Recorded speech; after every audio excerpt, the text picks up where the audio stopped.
On the wall behind me are the names and faces of sexual predators, pedophiles who live among us. They're of all ages, creeds, genders, and professions, with one goal in mind: to have sex with kids. I have a warning for mothers and fathers and grandparents. We used to worry about children when they were outside the house playing. Now we have to worry about them when they're inside the house and up in their bedroom and browsing on their computer. That is where these predators and child pedophiles are roaming, lurking, and trying to entice children. And I have a warning to the pedophiles.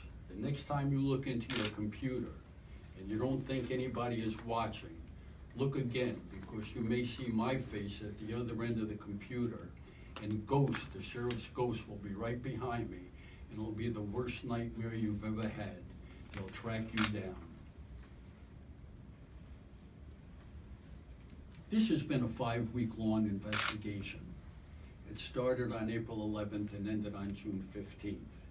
We arrested 22 people coming to have sex with children, both male and female.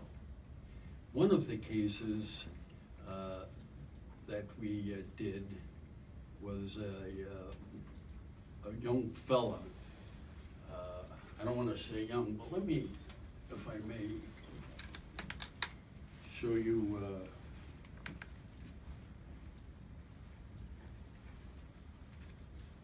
this fella here, John Barrows, is the oldest one that we arrested, this predator.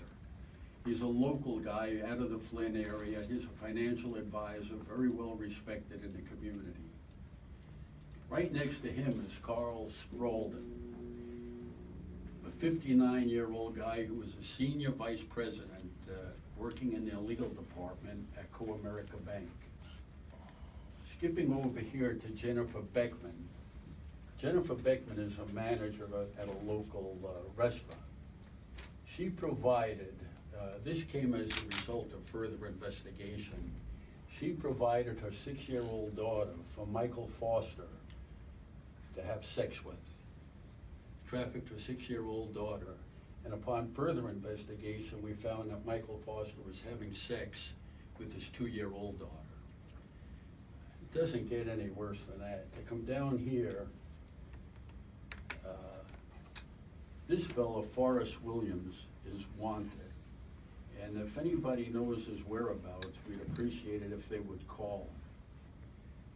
Michael Robbins is already, I believe he's on the state sex registry.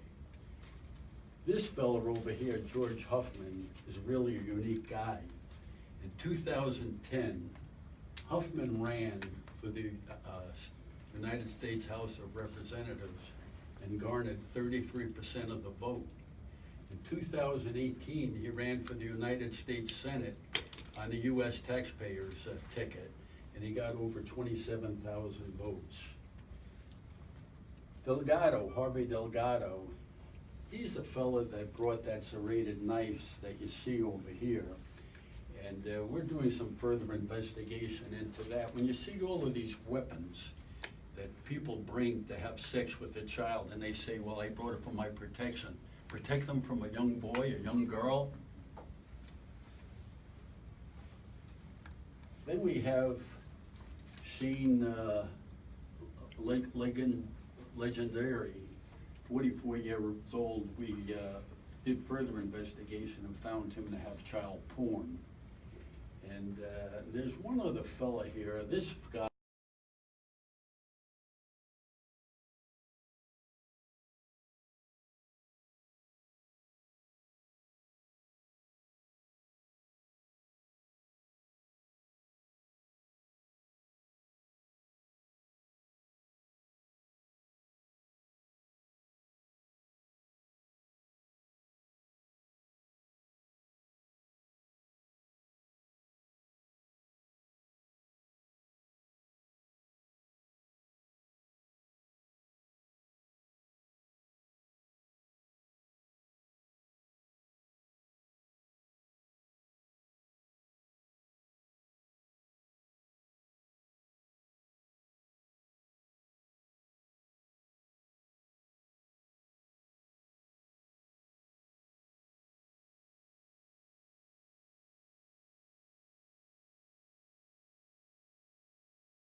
is going to be working every single day, hunting out these predators, the child predators, the pedophiles, and it's not going to stop. This isn't a one-day thing. The Board of Commissioners gave me enough money to take me through the end of the year. We're seeking federal grants, and I just think it's just a great extension of the elder abuse program, which protects the vulnerable. One more thing I want to mention. We're not only looking to arrest people, we're also looking to protect and save children. My office, going back about maybe 6 or 7 weeks ago, conducted a rescue mission along with the state police and the FBI and some of our smaller police agencies. And we were looking for kids that were missing from school, missing from the legal system. And we found a number of them. We located a number of them, returned some to their homes, some to the courts. And our primary purpose of GHOST is to protect children from these predators. I'll open it up to any questions that you may have. How many victims are there? Did each person have more than one? And can you talk about the ages of the victims? The victim are a 14-year-old girl. They were coming to have sex. Now, I'm going to show you, if the undersheriff will show you, we set up in hotels, different hotels throughout the county. And unlike, a sex prostitute, we weren't looking to bust guys, Johns, coming to have sex with an adult. They were coming specifically to have sex with a 14-year-old boy and a 14-year-old girl. And this is just an example.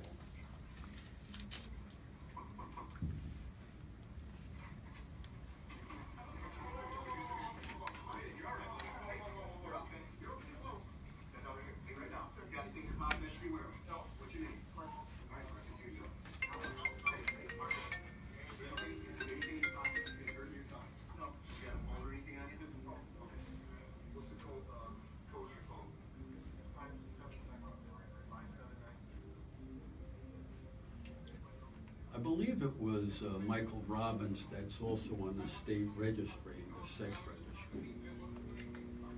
Do you know who the suspect was here? Is he up there? Yes. It's Robbins. Michael Robbins, right.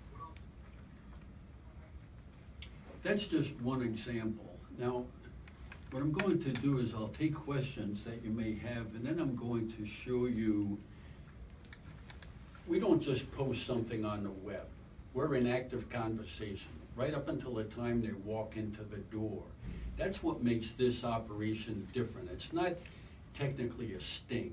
This is an ongoing investigation that starts, contact is made, and there's texting going back and forth. And I'm going to read some of the conversation that we have. And you might not want to, I'm sure you don't want to streamline that, and you won't use it, but I want you to see what the investigators are dealing with. Are there any other questions before I do that? How did you entice them to come in?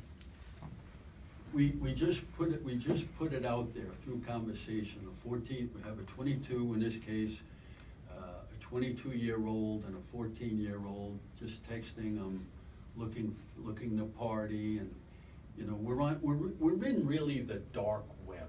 We're down there in the belly of the beast. It's on the internet, okay?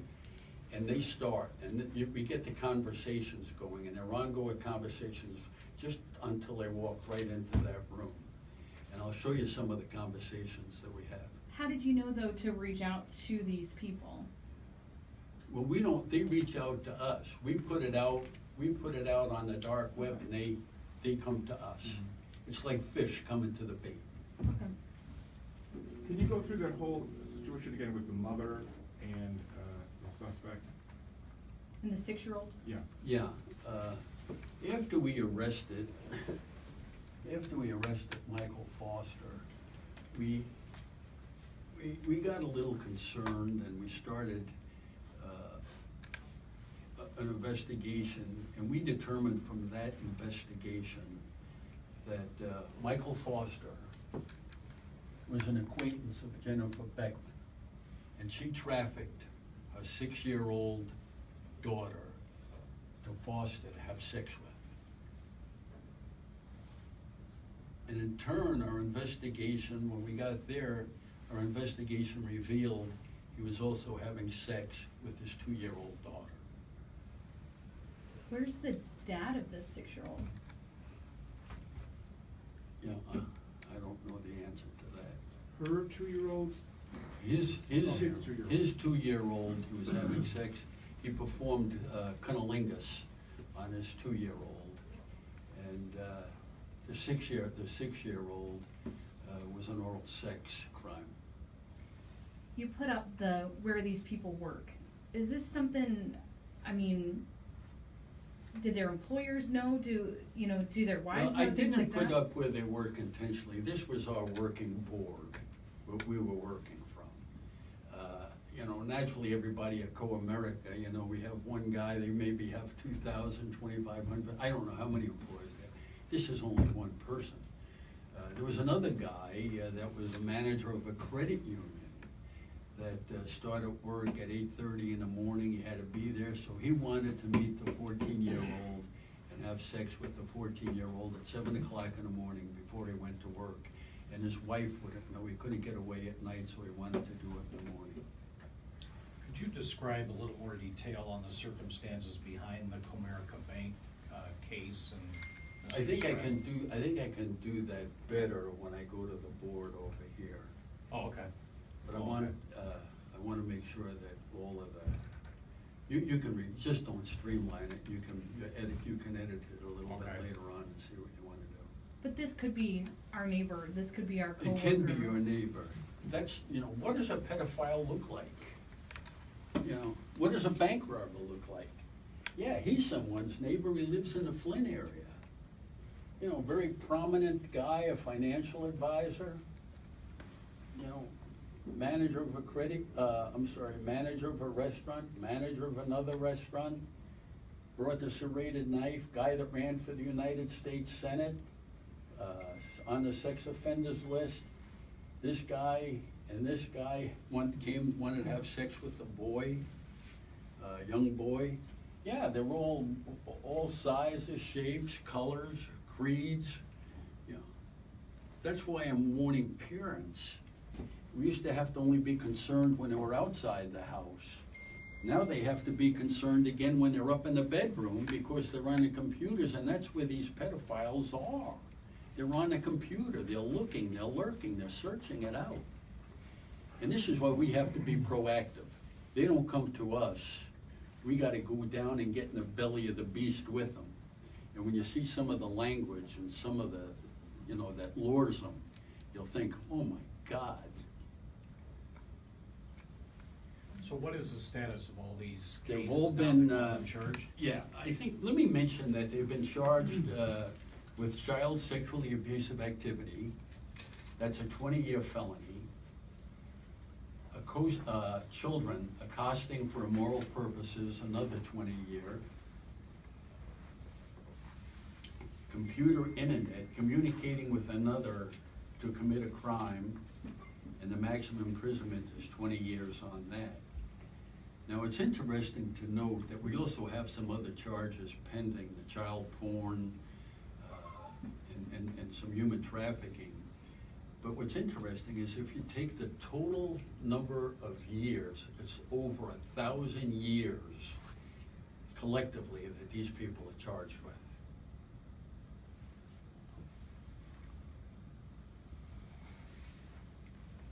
Do you have a total number on the charges itself? Wasn't it like 36 or something? I think it Total was counts? 37 now, I think. is the 37 average one. counts It took us total. over 1,000 years. Just to clarify, in your post on Facebook, you said 22, this is the 22, but then you mentioned that there were 2 more. The- No, Is that? the spin-off, these are part of the 22, but additionally, she is charged with Okay. trafficking her 6-year-old daughter, and he is charged with having sex with her 6-year-old daughter and having sex with his own 2-year-old son. But it's still the 22 defendants. But it was a spin-off, Okay. and our investigation revealed what they did. And victim-wise, I know you mentioned the guy down in the corner had the 14-year-old, obviously the 2-year-old and the 6-year-old, but other than that, these are you They guys all making came- up people. Making up people. Okay, okay.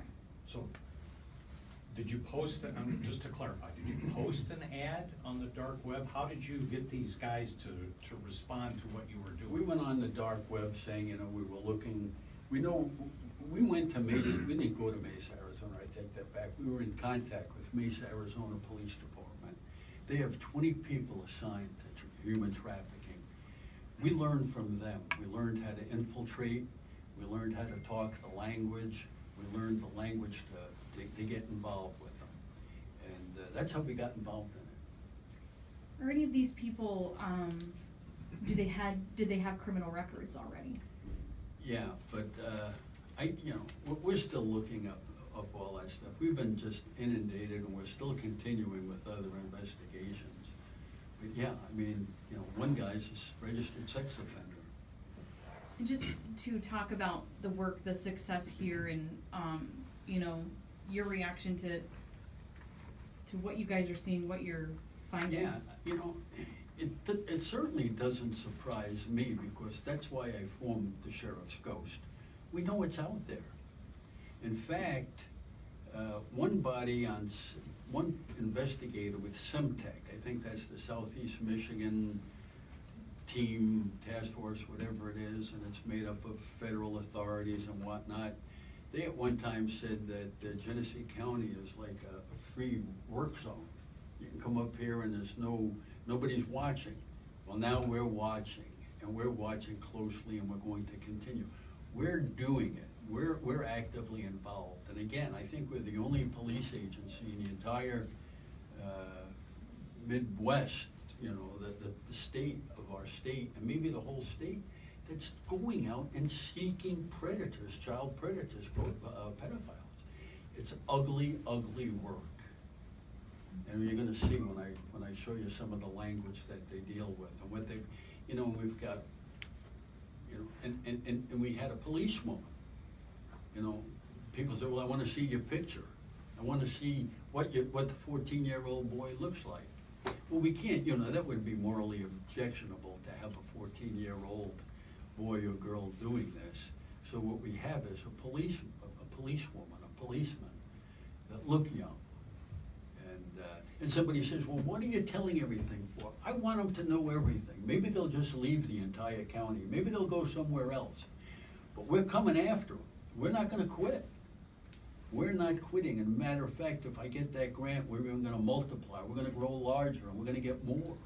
The only thing that's prevented us stopping at 22 was man hours and other crimes we're working and other things we have to pay attention to. But if I get that grant, watch out. And how many people are on your team? Right now, we have 2 people, a captain and a sergeant. And then when they get the thing going to the point of where we're gonna make the arrest and go to the hotel, and, you know, then we bring in some other people from the office, other detective sergeants from the office to help facilitate it, like you saw here. What hotel? Hotels in the county.